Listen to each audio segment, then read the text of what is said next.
आदाब नाज़रीन, सेटिंग्स में आपका खैर मकदम है।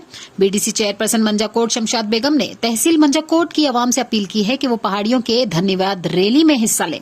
इस मौके पर बीडीसी की चेयरपर्सन ने पहाड़ी बिरादरी को एसटी का दर्जा देने पर वजीर आजम नरेंद्र मोदी और वजीर दाखिला अमित शाह का शुक्रिया अदा किया। आगे देखिए गुलाम मुस्तफा खान की ये रिपोर्ट।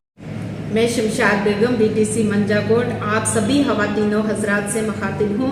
आप सब अच्छी तरह से जानते हैं कि मोदी सरकार ने हम रजौरी पुंछ के पहाड़ी कबीले को एसटी का दर्जा देकर हम लोगों पर एक बहुत बड़ा एहसान किया है। 4 अक्टूबर को आप लोगों ने अमित शाह जी की रैली में रजौरी पहुंचकर एक तारीख लिखी। उनका शुक्रिया अदा करने के लिए जो धन्यवाद यात्रा बुद्धल से निकलकर पुंछ के शहर और कस्बे में लोगों का शुक्रिया अदा कर रहे हैं। अब वो यात्रा कल यानी 23 नवंबर को बरास्ता बिम्बर गली मेरे ब्लॉक में दाखिल हो रही है।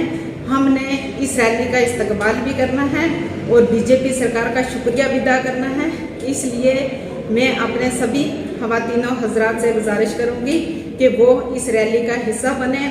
ये रैली देरी लोड, कोटली कलाबान, गमीर मुगना और मंजाकोट से होकर गुजरेगी। इसलिए ज़्यादा से ज़्यादा लोग इस रैली की रौनक को बढ़ाएं। शुक्रिया, खुदा हाफिज़।